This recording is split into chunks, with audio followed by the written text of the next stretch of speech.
ആഘോഷങ്ങൾക്ക് ഇനിയും കൂടുതൽ സ്വർണ്ണത്തിളക്കം നൽകാൻ ഞങ്ങൾ നിങ്ങളുടെ കൂടെ തന്നെയുണ്ട്. ഏവർക്കും മെജസ്റ്റിക് ജ്വല്ലേഴ്സിന്റെ ക്രിസ്മസ് പുതുവത്സര ആശംസകൾ.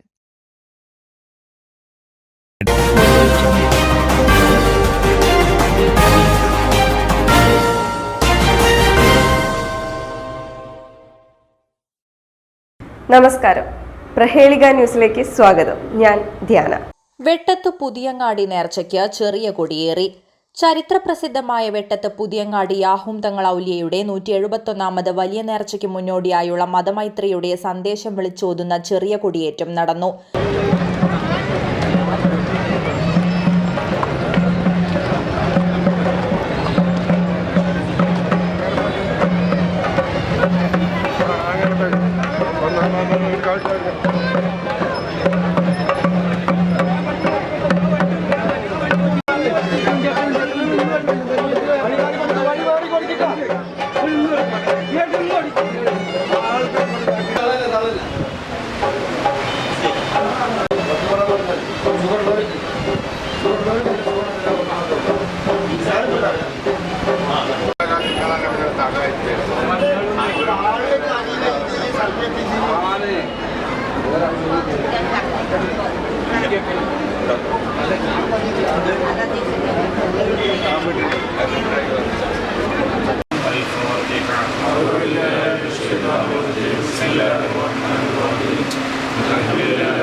وبارك على رسولك سيدنا محمد وعلى آل سيدنا محمد ولا تنسينا ومن تعلق بنا من نويناهم بها من جميع الأهوال والبليات.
പരമ്പരാഗതമായി ഹൈന്ദവ കുടുംബമായ അമ്പാട്ട് കുടുംബാംഗങ്ങളാണ് ചെറിയ കൊടിയേറ്റം നടത്താറുള്ളത്.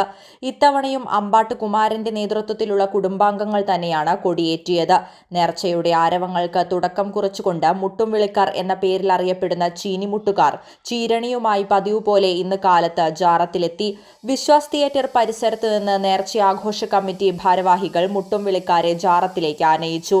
വൈകിട്ട് 4 മണിയോടെ കൊടി കയറ്റാനുള്ള മുള ചീനിമുട്ടിന്റെ അകമ്പടിയോടെയാണ് പൂഴിംകുന്നിൽ നിന്നും ജാറത്തിലേക്ക് കൊണ്ടുവന്നത്. പരമ്പരാഗതമായി വെള്ളാമശ്ശേരി തെക്കേടത്ത് നമ്പീശന്റെ വീട്ടിൽ നിന്നാണ് മുള കൊണ്ടുവരാറുള്ളത്. ഇത്തവണയും അങ്ങനെ തന്നെയാണ് ഉണ്ടായത്. ഇപ്രകാരം കൊണ്ടുവന്ന മുള ജാറം മകാമിലേക്ക് കൊണ്ടുപോയി അവിടെ വെച്ച് പ്രാർത്ഥന നടത്തി മുളയിൽ കൊടി കെട്ടുന്നു. ആ മുളയും കൊടിയുമാണ് ചെറിയ കൊടിയേറ്റത്തിന് ഉപയോഗിക്കുന്നത്. ചെറിയ കൊടിയേറ്റം കാണാൻ സ്ത്രീകൾ ഉൾപ്പെടെ ആയിരങ്ങളാണ് പങ്കെടുത്തത്. കരിമരുന്ന് പ്രയോഗവും അത്യാകർഷകമായി.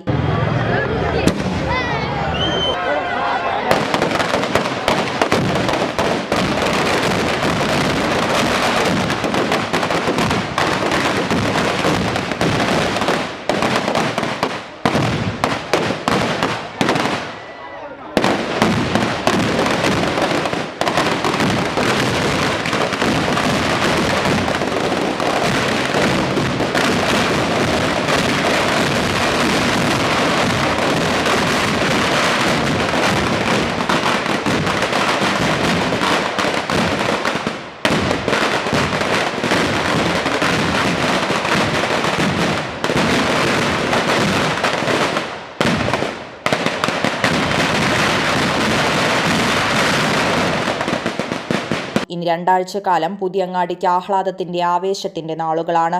ഔന്നങ്ങളവിലെ അവരുടെ 171ാമത് വലിയ നേർച്ചയുടെ മുന്നോടിയായി നടന്നിട്ടുള്ള ചെറുകൊടിയേറ്റം ആണിപ്പോൾ ഇവിടെ നടന്നത്.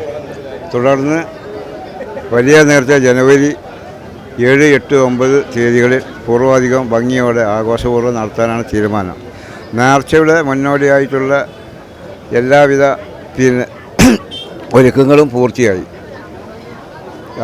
വ്യാഴാഴ്ച രാവിലെ കഞ്ഞിക്കാരുടെ വരവ് നിരവധി അരിച്ചകളുമായി മത്സ്യമാർക്കറ്റിൽ നിന്നും പുറപ്പെടുന്നതാണ്. അതുപോലെ തന്നെ തിരൂർ DYSP 2 മണിക്ക് കൊടികെട്ടിന് കർമ്മം നടക്കും. നേർച്ച കമ്മിറ്റിയുടെ കൊടി DYSPക്ക് കൈമാറിയതിന് ശേഷം അദ്ദേഹമാണ് കൊടി തിരിച്ച് കൈമാറുന്നത്. തുടർന്ന് 3 ദിവസങ്ങളിലും വിവിധ ഭാഗങ്ങളിൽ നിന്ന് 50-ൽ പരം പെട്ടിവരവുകളാണ് പ്രതീക്ഷിക്കുന്നത്. കൊടിയേറ്റ വരവിൽ 8 ആനകളും അതിൽ ബാൻഡ് വാദ്യമേള ഉപകരണങ്ങളും എല്ലാം ഉണ്ടായിരിക്കുന്നതാണ്. തുടർന്ന് വാക്കാട് നിന്നുള്ള ചാപ്പക്കാരുടെ വരവോടുകൂടി 3 ദിവസം നീണ്ടുനിന്ന നേരത്തേക്ക് സമാപനം കുറിക്കും. അനുവദിക്കും എന്നാണ് ഞങ്ങളെ പൂർണ്ണ ഒരു പ്രതീക്ഷ ഉള്ളത്. അപ്പോൾ എന്നിരുന്നാലും ഇനിയിപ്പോൾ അവർ നിരോധിക്കില്ല. കാരണം കഴിഞ്ഞ പ്രാവശ്യം ഇതേപോലെ നിരോധിച്ചിരുന്നു.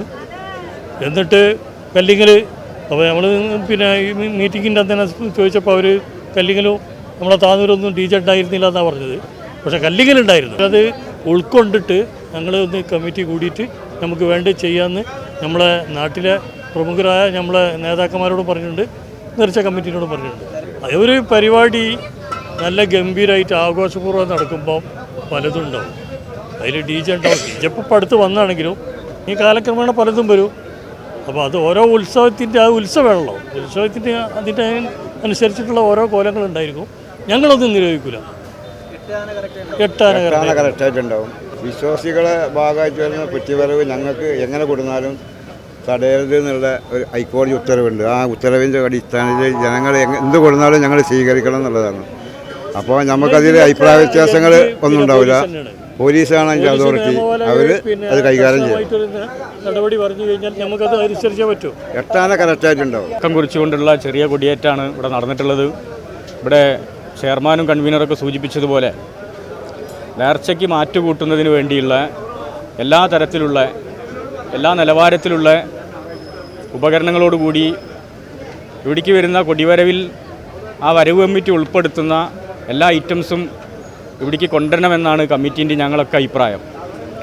നേർച്ച എങ്ങനെ പൊലിപ്പിക്കുക എന്നുള്ളതാണ് വരവ് കമ്മിറ്റിക്കാരും നാട്ടുകാരും നേർച്ച കമ്മിറ്റിയൊക്കെ ആലോചിക്കുന്നത്. അതിനനുസരിച്ചിട്ടുള്ള തീരുമാനങ്ങളും അത് വിജയിപ്പിക്കാൻ ആവശ്യമായ പ്രവർത്തനങ്ങളാണ് ഇവിടെ നടക്കുന്നത്. വലിയ കൊടിയേറ്റ വരവ് പോലീസ് സ്റ്റേഷനിൽ നിന്ന് ആരംഭിക്കുന്നതോടുകൂടി 3 ദിവസം നീണ്ടു നിൽക്കുന്ന നേർച്ചയാണെങ്കിലും ഇവിടെ നേരത്തെ ഇപ്പോൾ നിങ്ങൾ ഷോ പരിപാടിയുമായി ബന്ധപ്പെട്ട് സൂചിപ്പിച്ചതുപോലെ അത് ഒരാഴ്ചക്കാലമാണ് ഇവിടുത്തെ നാട്ടുകാർ ആഘോഷിക്കുന്നത്, 3 ദിവസമല്ല. ഈ നാടിൻ്റെ ഒരു ഉത്സവമാണ്. നമ്മുടെ ജനങ്ങൾക്ക് മുഴുവൻ ഒരു പ്രത്യേക സന്ദേശം നൽകുന്ന വെട്ടത്തുനാടിൻ്റെ ഉത്സവമായിട്ടാണ് നമ്മൾ ഈ നേർച്ച നടത്തുന്നത്. അപ്പോൾ അത് കർക്കശമായ നിയന്ത്രണങ്ങൾ ഏർപ്പെടുത്തി, കർക്കശമായ നിയന്ത്രണങ്ങളൊക്കെ ഏർപ്പെടുത്തി ഈ നേർച്ചയുടെ ആ ഒരു മാറ്റ് കുറയ്ക്കുന്ന നടപടി ബന്ധപ്പെട്ടവരുടെ ഭാഗത്തുനിന്നുണ്ടാവില്ല എന്നവർ സൂചിപ്പിച്ചിട്ടുണ്ട്.